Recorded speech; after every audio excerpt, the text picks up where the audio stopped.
오늘 이 아침 우리에게 주시는 하나님의 말씀은 사도행전 6장 1절부터 7절까지의 말씀입니다. 그때에 제자가 더 많아졌는데 헬라파 유대인들이 자기의 과부들이 매일의 구제에 빠짐으로 히브리파 사람을 원망하니 12사도가 모든 제자를 불러 이르되 우리가 하나님의 말씀을 제쳐놓고 접대를 일삼는 것이 마땅하지 아니하니 형제들아 너희 가운데서 성령과 지혜가 충만하여 칭찬받는 사람 7을 택하라. 우리가 이 일을 그들에게 맡기고 우리는 오로지 기도하는 일과 말씀 사역에 힘쓰리라 하니 온 무리가 이 말을 기뻐하여 믿음과 성령이 충만한 사람 스데반과 또 빌립과 브로고로와 니가노르와 디몬과 바메나와 유대교에 입교했던 안디옥 사람 니골라를 택하여 사도들 앞에 세우니 사도들이 기도하고 그들에게 안수하니라. 하나님의 말씀이 점점 왕성하여 예루살렘에 있는 제자의 수가 더 힘이 많아지고 허다한 제사장의 무리도 이 도에 복종하니라. 이것은 오늘 우리에게 주시는 하나님의 말씀입니다. 할렐루야. 오늘도 우리 함께 여기 예배당에서 그리고 또 영상으로 예배하는데 이곳은 물론 성전이거니와 영상으로 가정에서 예배하는 성도들의 모여있는 그 가정이 주의 성전인 줄 믿습니다. 주의 성전에서 우리 함께 찬송하고 기도하고 이 시간 말씀을 나눌 때에 한없는 하나님의 은혜가 우리에게 임하고 또 이 한 주간도 하나님의 복으로 승리하면서 사는 성도들이 다 되시기를 주의 이름으로 축원합니다. 초대교회 공동체가 왕성한 부흥을 이루었습니다. 사도들이 힘있게 복음을 증거할 때에 5,000명도 예수를 믿게 되고 또 3,000명도 세례를 받게 되어서 짧은 기간 예루살렘 교회는 폭발적인 부흥을 이루게 되었습니다. 어쩌면 이렇게 놀라운 부흥이 있었을까요? 하나님의 은혜이지요, 성령의 능력이고요. 생각하고 생각해 보아도 참 기이한 기적의 일이 아닐 수가 없습니다. 그런데 그렇게 교회가 성장하고 또 교회 안에 사람들이 많아지다 보니까 사역들도 늘어나게 되었고 주의 일을 이런 일 저런 일 많은 일들을 하게 되다 보니까 일하는 곳에서 기쁨의 소리, 찬송하는 소리, 칭찬하는 소리들만 나왔으면 좋았을 텐데 불평하는 소리들도 나오게 되었습니다. 사람들이 많이 있다 보면 그렇게 원망하고 불평하는 말들이 혹여 생길 수가 있지 않습니까? 오늘 읽은 말씀 1절 말씀을 한번 보시지요. 그때에 제자가 더 많아졌는데 헬라파 유대인들이 자기의 과부들이 매일의 구제에 빠짐으로 히브리파 사람을 원망하니 이렇게 말씀하고 있습니다. 먼저 이런 것을 설명을 좀 하도록 하겠습니다. 당시 초대교회 안에는 두 부류의 유대인 출신 그리스도인들이 있었습니다. 두 부류의 유대인. 한 부류는 헬라파 유대인들이고 또 한 부류는 히브리파 유대인들이었습니다. 헬라파 유대인들은 BC 582년에 예루살렘이 바벨론에 의해 멸망되었을 때에 외국으로 탈출하여 이민했던 사람들이 시대가 지나고 세월이 흘러서 다시 고국으로 돌아온 유대인들입니다. 그러니 외국에서 살다가 예루살렘으로 귀환한 이스라엘 사람들, 그들은 헬라파 유대인들이라 이렇게 말했고요. 히브리파 유대인들은 예루살렘에서 주구장창 살던 사람들. 그러니 여기 예루살렘 초대교회 공동체에는 히브리파 사람들이 다수였고 헬라파 사람들이 소수로 모여져 있었는데, 바로 그들이 예수 믿고 그리스도인이 되었을 때에 교회의 두 집단이 함께 예수를 섬기는 그리스도인들의 무리가 되어졌던 거지요. 그런데 헬라파 유대인들 출신 그리스도인들이 불평을 하기 시작을 했습니다. 왜냐하면 다수의 히브리파 사람들이 이런 일 저런 일로 봉사하고 섬기고 구제하는데 헬라파 젊은 부인들 가운데에 홀로 된 사람들을 빼놓는, 제쳐두는 그러한 일들이 생겼다고 판단을 하였기에 불평하게 되었던 것입니다. 그때 여기 예루살렘 교회 공동체 안에 이러한 갈등이 생기고 또 불평의 말이 쏟아져 나오자 이 문제에 대하여서 사도들이 적극적으로 대처를 하게 되는데, 2절 말씀을 한번 보겠습니다. 12사도가 모든 제자를 불러 이르되 우리가 하나님의 말씀을 제쳐놓고 접대를 일삼는 것이 마땅하지 아니하니, 이렇게 말씀하네요. 사도들은 사도들의 일이 있는 거지 않습니까?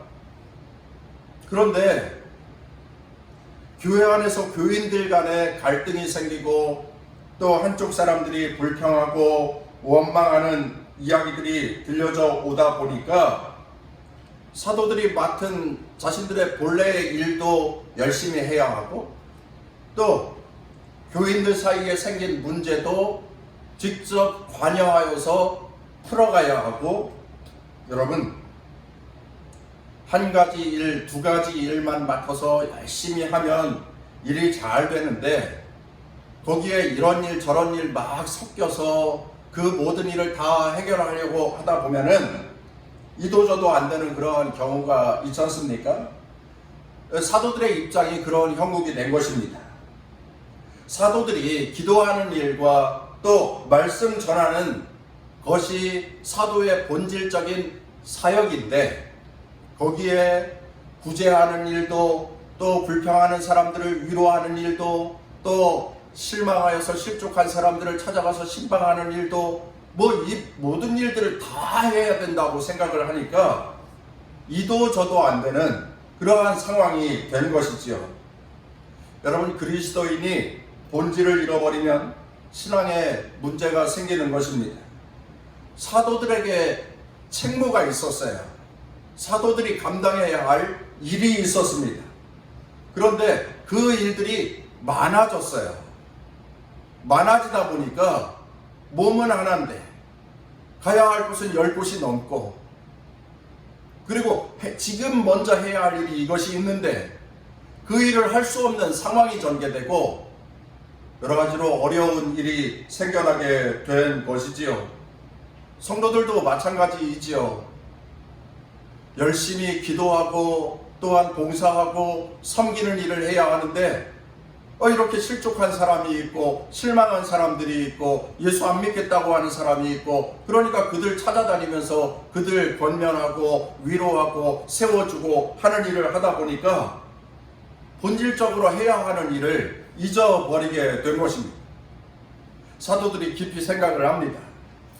교회가 평안해야 하는데, 또한 성도들이 모두가 다 즐겁고 행복하게 신앙의 삶을 살아야 하는데 이렇게 교인들 간에 불화하게 되고 또한 교회는 분란에 쌓이게 되고 사도들은 본분을 잃게 되고 또한 성도들도 무엇을 먼저 해야 할지 헷갈리는 그러한 상황이 전개되면서 사도들이 깊이 생각하죠. 어떻게 해야 되지? 오늘은 무엇을 해야 하지? 이 문제를 어떻게 풀어가야 하지? 그대로 놔두면 더 큰 문제가 될 텐데, 그러한 생각을 가지고 하나님 앞에 기도하고 또 강청하고 또 부르짖고 하나님이 주시는 지혜를 구하여서 소원하고 하다가 그들이 생각했습니다. 사도의 일을 도울 평신도 지도자를 세우자. 평신도 지도자들, 초대교회 집사들을 세우자. 그러한 생각을 하게 된 것입니다. 그래서 우리는 기도하는 일과 또 말씀 전하는 일에 최선을 다하고, 또 세움받은 평신도 지도자들이 우리들이 해야 할 일을 나누어서 할 수 있다고 한다면 많은 일인데, 이 일을 조금씩 분업화하여서 나누어서 일할 수 있다고 한다면 이 모든 문제를 좀 쉽게 풀어갈 수 있겠다. 상처받은 사람이 10명이라고 한다면 이 사람이 이 사람을 맡고 저 사람이 저 사람을 맡고 이렇게 저렇게 한 사람이 각자의 일을 맡아서 일을 처리하면 이 모든 문제를 쉽게 풀어갈 수 있겠다 생각하여서 일꾼을 세우게 됩니다. 평신도 지도자를 세우게 된 것입니다. 사랑하는 성도 여러분, 오늘날 그리스도인으로 살고 있는 우리들도 주의 일꾼이 되어야 합니다. 평신도 지도자들은 주의 일을 하며 주의 몸된 교회의 목회자를 돕고, 또 교회의 본질이 되는 부흥을 이뤄가는 일에 솔선수범 참여하고, 그리고 성도 간에 화목하게 하는 일에 나서서 여러 가지 방법으로 동원하여서 성도들을 위로하고 섬기는 그러한 일꾼이 되어야 합니다. 돕는 자, 섬기는 자, 전도하는 자, 그렇게 주의 일꾼이 되어야 합니다. 형제들아, 너희 가운데서 성령과 지혜가 충만하여 칭찬받는 사람 7을 택하라. 우리가 이 일을 그들에게 맡기고, 이렇게 말씀하고 있습니다. 교회의 일꾼을 세우는 기준이 여기 사도들에 의해서 증거되고 있습니다. 그런데 이 말씀을 보면 성령이 충만한 사람, 지혜가 뛰어난 사람, 사람들에게 칭찬받는 사람, 이러한 조건을 이야기하고 있어요. 이러한 조건은 잠시 후에 구체적으로 살펴보겠습니다만은 세상에서 찾는 일꾼들과 기준이 많이 다르다라고 하는 것입니다. 여러분, 교회에서 주의 일을 하는 종직들, 주의 일을 맡은 직분자들은 세상의 기준에 의해서 세워진 자들이 아니라는 것입니다. 세상에서는 제일 먼저 학벌을 보지 않습니까? 어느 대학을 나왔느냐, 박사학위가 있느냐, 석사학위가 있느냐, 무엇을 전공했느냐. 세상에서는 그러한 학력을 먼저 따지고 봅니다. 그런 것에 관심을 갖습니다. 그러나 교회의 일꾼은 그렇지가 않습니다. 물론 많은 돈을 가지고 있다고 한다면 주의 일을 하는 데에 도움이 되는 경우가 있을 수 있고요. 또한 세상에서 어떠한 높은 지위를 가지고 있다고 한다면 그것이 교회에 득이 될 수도 있고 유익이 될 수도 있겠지만 꼭 그렇다고 장담할 수는 없습니다. 오히려 그러한 조건을 가진 사람들 때문에 교회 사역이 어려워질 수도 있는데 그러한 경우를 흔히 보게 됩니다. 세상에서는 직원을 채용할 때에 이러한 표현을 쓰는 경우가 있죠. 경력자 우대, 이러한 표현을 쓰는 경우가 있습니다. 같은 일을 오랜 동안 했었던 사람을 뽑으면 자기 회사에 유익하다, 그래서 경력을 가진 사람을 우대한다. 월급도 더 주고 그리고 더 많은 복지도 할 수 있도록 누리게 해주겠다 하여서 경력자를 우선 채용하고 또한 그들을 우대하는 그러한 세상의 법이 있습니다만, 교회에서, 여러분, 교회에서 경력자 우대 이러한 말 들어보지 못했을 것입니다. 말도 안 되는 거죠. 경력자 우대? 그러면 다른 교회에서 권사님 하던 분이 우리 교회에 오면 경력자잖아요. 그 경력자를 우대해야 됩니까? 다른 교회에서 장로님 하던 분이 무슨 일이 있어서 우리 교회에 왔어요. 경력자지요? 장로 경력자. 그를 우대해야 됩니까? 교회는 그렇지 않습니다. 경력자 우대 이런 거 없습니다. 오히려 경력자를 우대했다가 교회가 더 혼란스럽게 되는 그러한 경우들도 흔히 보았습니다. 세상에서 어떠한 일을 하였느냐, 다른 교회에서 어떠한 일을 하였느냐, 이런 거 따지지 않습니다. 그저 본교회에서 어떠한 마음으로, 어떠한 믿음으로, 어떠한 자세로 예수를 믿고 교회를 섬기면서 그리스도인의 삶을 살았느냐, 그것만 중요한 것입니다. 만약에 예수님의 12제자들을 불러 모아놓고 서류 전형하고 면접 전형하고 해서 뽑았다고 한다면 12제자 중에 제자가 될 수 있는 사람이 누가 있었겠습니까? 학력, 경력, 재력, 무엇을 따져보아도 그들이 제자가 될 수 있는 자격 조건이 충족되지 못합니다. 그런데도 예수님께서는 그 12제자를 부르셔서 3년간 동고동락하시면서 하나님의 일을 보여주셨고, 또한 그들에게 책임을 주셨고, 그들에게 사명을 주셔서 제자로서 주의 일을 감당할 수 있도록 가르치고 또 함께 돕는 자로서의 책임을 다하게 하셨습니다. 여러분, 교회는 세상과 다릅니다. 그러니 교회에 와서 세상에서는 이렇게 하는데 왜 교회에서는 이렇게 하느냐고 말하는 것은 그것은 온당치 않습니다. 세상의 법을 들고 와가지고 교회에서는 왜 이 법을 따르지 않느냐고 이러쿵 저러쿵 말하는 것은 그것은 합당하지 않습니다. 교회는 예수님의 말씀, 하나님의 법칙, 그리고 예수 그리스도 안에서의 규율이 따로 존재하는 곳입니다. 그러니 교회와 세상은 분리되어진 그러한 교회 공동체인 것을 먼저 인정할 수 있어야 합니다.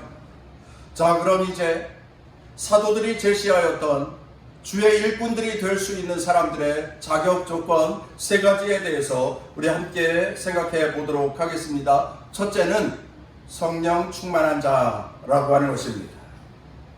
하나님의 영이신 성령님, 그 성령님의 인도와 또한 성령님의 다스림으로 사는 영적인 사람, 그러한 사람이 주의 일꾼이 될 수 있다라고 하는 거죠. 하나님께 기도하고 또한 하나님의 말씀을 듣고 말씀에 순종하고 그 말씀을 실천하고, 그래서 생활 가운데에 참된 그리스도인이 보여지고 그리고 드러나고 사람들에게 인정받는 자들, 그러한 사람들을 성령 충만한 자라고 하는데, 그러한 자들이 주의 일꾼이 될 수 있다라고 하는 것입니다. 여러분, 성령 충만하게 되면 성령 충만한 자가 어떠한 자인지 사람들의 눈에 드러나는 것이 있습니다. 아, 저 사람이 성령 충만한 자구나, 아, 저 사람이 성령의 이끄심으로 사는 자구나 하는 것이 많은 사람들의 시선에 보여지는 것이 있습니다. 그 보여지는 것이 무엇인지 아십니까? 삶의 변화라고 하는 것입니다. 변화돼요. 성령의 사람이 되면 변화됩니다. 성령 충만한 사람이 되면 완전 변화됩니다. 변화되는 것이 보여요. 예배하는 자가 되고, 기도하는 자가 되고, 복음 전하는 자가 되고, 섬기는 자가 되고, 양보하는 자가 되고, 배려하는 자가 되고, 이해하는 자가 되고, 용서하는 자가 되고, 막 변화돼요. 그 변화되는 것이 보여지는 거예요. 어떤 목사님이 성령 충만한 자의 삶에 대하여서 설문을 한 내용이 있는데, 성령 충만한 자의 변화 이야기입니다.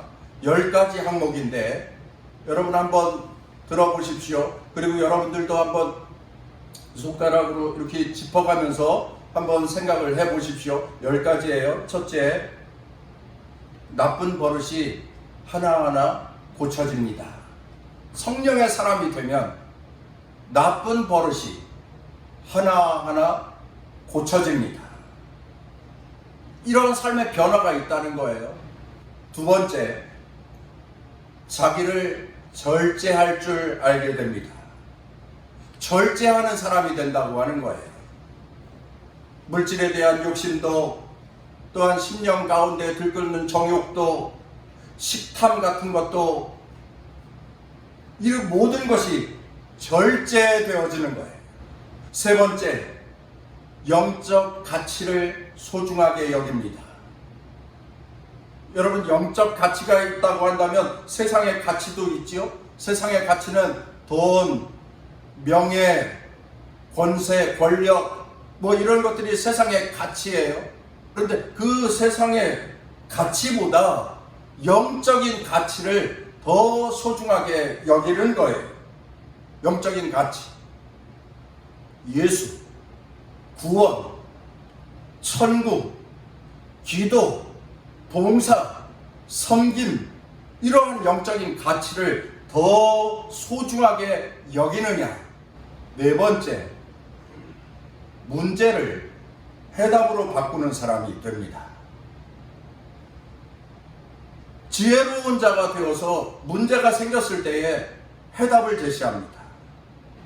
다섯 번째, 반대 의견도 수용할 줄 압니다. 그 마음이 넓은 사람이에요.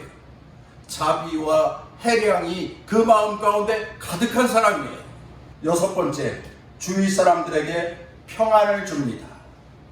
주위 사람들을 웃게 만드는 사람이에요. 주위 사람들을 불편하게 만들지 않습니다. 일곱 번째, 이웃에게 관심을 갖습니다. 이타적인 사람이 되는 겁니다. 나만 보는 시선에서 맨날 내 주머니만 채워야 됐었는데, 내 이웃이 부족한 것은 없는지, 아픈 사람은 없는지, 힘들어하는 사람은 없는지, 내가 도와줄 것은 뭐가 없는지, 내가 위로해 줘야 할 사람이 아닌가, 이웃에 대하여서 관심을 갖게 되는 거예요. 여덟 번째, 자기의 모든 재능을 하나님께 영광으로 드립니다. 자기의 재능을, 가진 재능을 하나님께 영광을 위하여서 드립니다. 찬송하는 재능이 있으면 하나님 앞에 나와서 특성해요. 연주하는 재능이 있으면 하나님의 일에 반주자의 사명을 감당합니다. 남보다 좀 더 물질이 있으면 베풀고 나누고 투자합니다. 아홉 번째, 모든 면에 믿음을 근거로 한 낙관주의자가 됩니다.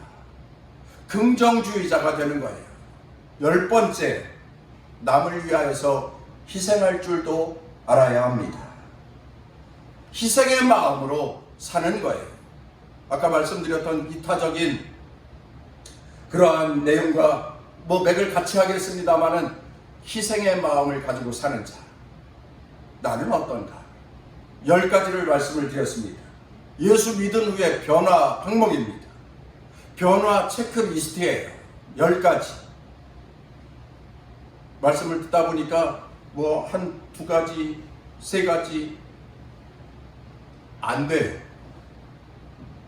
6가지, 7가지, 8가지 이 기준에 합당하거나 아니면 반절 이상 노력하는 항목이 되어야 돼요.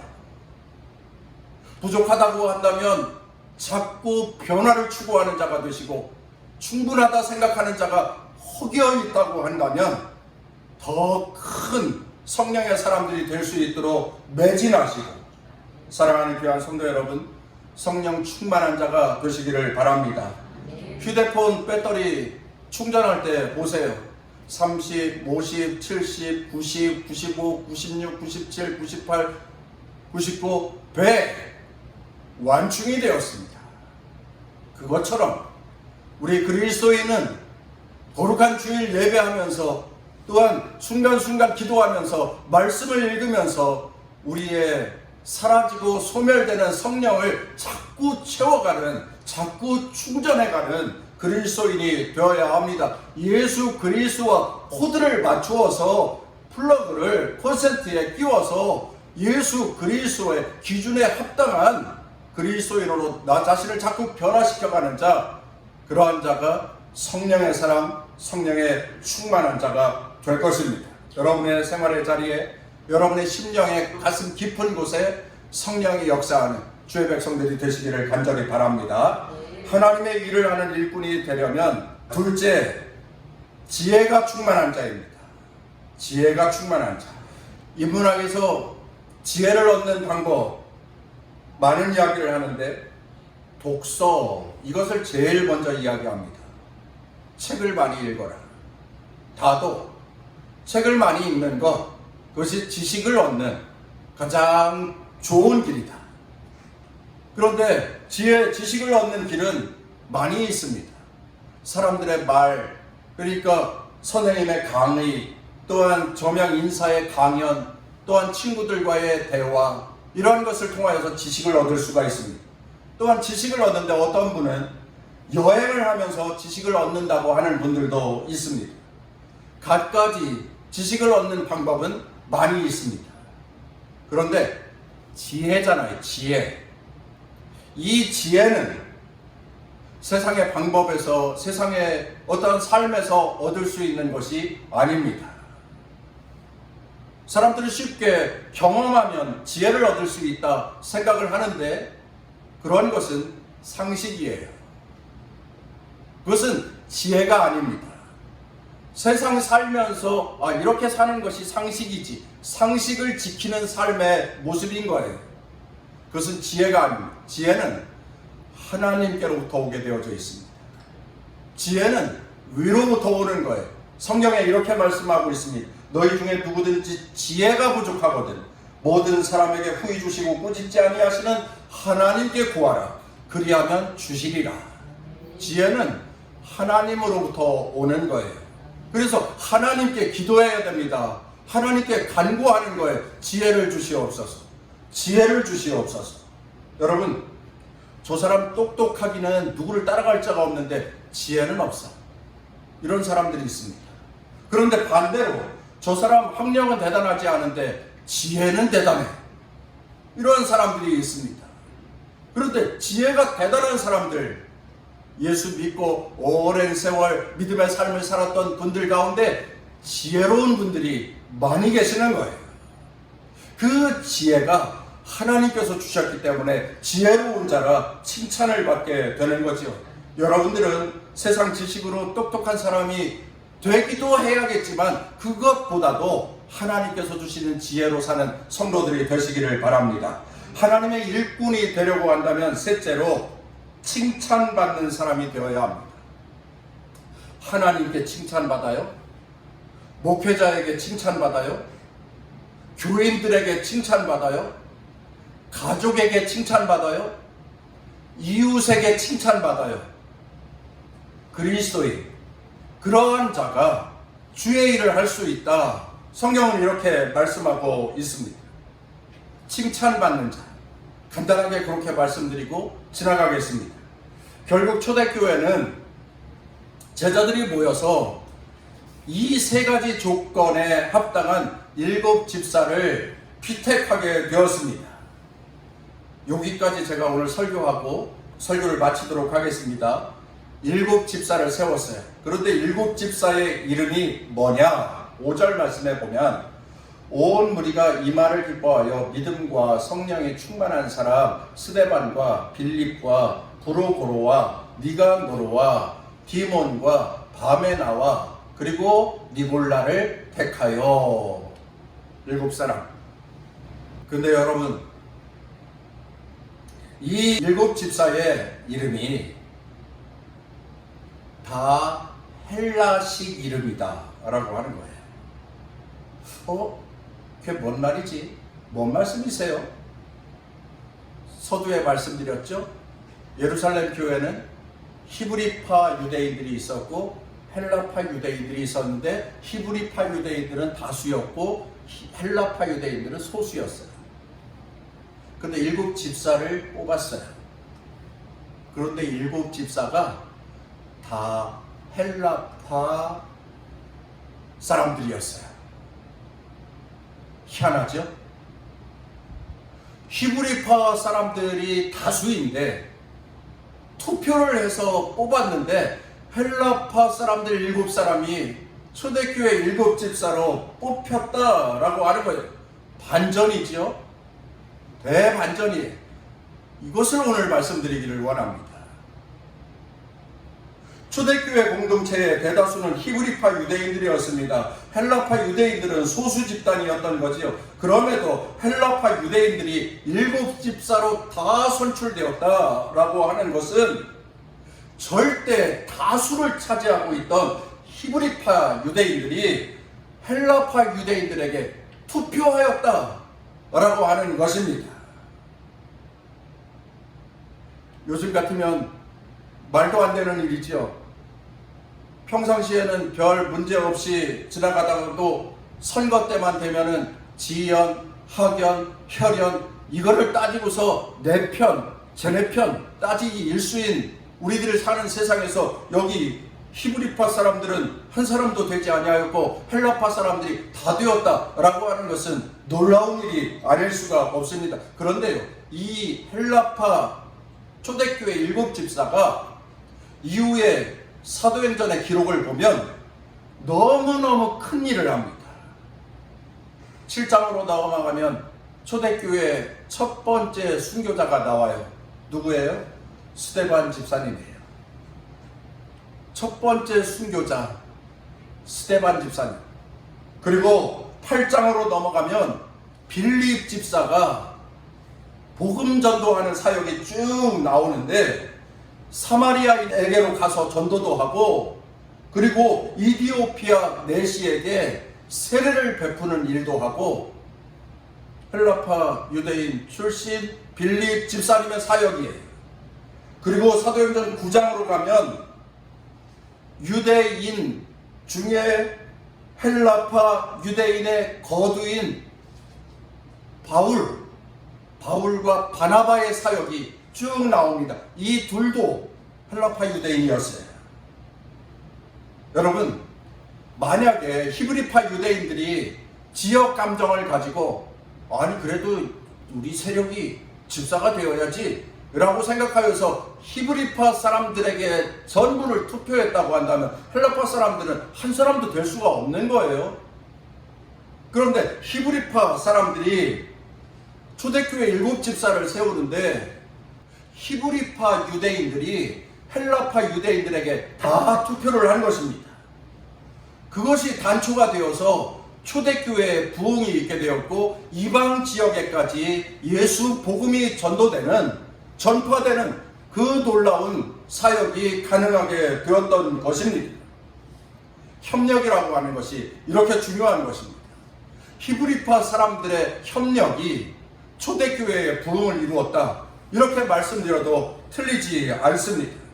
그 협력하는 분위기가 초대교회의 분위기였던 거예요. 그런 분위기이니 하나님의 영광을 위하여서 또한 목회자들의 원활한 사역을 위하여서 또한 성도들의 편의를 위하여서 평안을 위하여서 교회의 행복을 위하여서 누구에게 투표해야 하는 것인지 그들의 마음을 거룩한 마음이 사로잡게 되었고 그들이 지혜롭게 투표할 수 있었던 것입니다. 그러니 교회 분위기라고 하는 것이 어떠한 사람들이 주도해 가는지 이것은 매우 중요한 문제가 아닐 수가 없습니다. 그 결과를 한번 보겠습니다. 오늘 읽었던 말씀 7절 말씀입니다. 하나님의 말씀이 점점 왕성하여 예루살렘에 있는 제자의 수가 더 심히 많아지고 허다한 제사장의 무리도 이 도에 복종하니라. 말씀의 부흥이 일어났고 초대교회에 왕성한 부흥이 일어나게 되었다라고 하는 것입니다. 사도들의 말씀에 집중하였고 그들이 성령의 이끄심으로 일꾼을 세웠고 그렇게 초대교회가 행복하고 안정적인 교회가 되기를 소원하였는데 그 일이 이루어졌다. 그 기도가 성취되었다. 이렇게 말씀하고 있습니다. 큰 부흥이 있게 되었다. 왕성한 부흥이 이루어지게 되었다라고 하는 거죠. 사랑하는 성도 여러분, 여러분께 11월 추수감사절을 앞두고 한 가지 제언을 드리겠습니다. 코로나 바이러스가 아직도 세상에 만연되어져 있는데, 그리고 범람하고 계속 번져가고 있는데, 집단 면역의 때, 이때가 분명 올 거예요. 그날을 위하여서 우리들이 백신 접종을 열심히 하고 있지 않습니까? 아마 11월 추수감사절 때가 되면 집단 면역의 때가 되어서 우리가 함께 마스크를 다 벗을 수는 없겠지만 함께 모여서 총동원 전도주의를 드릴 수 있겠다 하는 그러한 비전과 소망을 가지고 하나님 앞에 기도하고 있습니다. 이날 우리들이 최선을 다하여서 세상에 믿지 않는 영혼들을 구원하고 그들에게 예수의 나라 하나님의 세상을 소개할 수 있는 그러한 기회를 가져보자고 여러분들에게 제언을 하는 거예요. 아니, 코로나 세상에 무슨 전도예요? 이렇게 말씀하지 마시고요. 해보는 겁니다. 선구자의 마음으로 나서보는 거예요. 복음 전도자가 되어보자고 하는 것입니다. 전도하자. 전도해보자. 안 믿는 가족들, 이웃들에게 복음을 증거해보자. 이렇게 결단하고 복음 전도하고 하고자 하는 이들이 참여할 때에 교회에 그러한 분위기가 되는 거예요. 전도하는 분위기가 되는 거예요. 좋은 분위기가 교회에 형성이 되는 거예요. 그러한 분들이 많아지면 교회는 부흥하는 거예요. 교회는 왕성하게 부흥해 갈 수 있는 거예요. 그러한 비전과 꿈을 가진 그리스도인들이 다 되시기를 간절히 바랍니다. 전도 대상자를 허락해 주시옵소서. 이렇게 기도하고, 그래서 앞으로 100일간 힘써서 하나님 앞에 기도하는 겁니다. 아직도 먼 이야기처럼 생각이 되겠지만 금방 지나가요. 3달이 남았는데 여러분, 우리가 하나님 앞에 기도하는 것입니다. 나 스스로는 할 수 없는 일이에요. 성령님이 도와주셔야 가능한 일입니다. 하나님 도와주시옵소서. 전도 대상자를 주시고 전도 대상자에게 가서 복음을 증거할 수 있는 담대함을 허락하여 주시고, 그들도 예수 믿고 구원받게 하시고 그들도 하나님의 나라를 사는 성도 되게 하여 주시옵소서. 기도할 때에 성령이 그 마음 가운데 감동하여 주시고 흥분시키시면 그 일이 가능하게 되어질 줄로 믿습니다. 영적인 부흥, 수적인 부흥이 우리 교회 위에 일어나게 되어질 줄로 믿습니다. 우리의 꿈꾸는 바, 기도하는 바, 소원하는 바가 현실로 펼쳐져가는 남동 동산교회가 되어지기를 간절히 소망합니다. 정리하겠습니다. 주의 일꾼이 되기를 원합니다. 오늘 말씀의 제목이었습니다. 우리들도 주의 일꾼이 되어야 하는데 성령의 사람, 지혜로운 사람, 칭찬받는 사람, 여러분 앞으로 이러한 사람이 되어서 남동 동산교회의 중직들이 되시기를 바라고, 한 가지 더 세상에 믿지 않는 영혼들에게 복음 증거하는 전도자가 되게 하옵소서. 전도의 일꾼이 되게 하옵소서. 그 사명을 감당하게 하옵소서 하여 남동 동산교회의 부흥을 함께 일궈가는 귀한 성도들이 다 되시기를 주의 이름으로 축원합니다.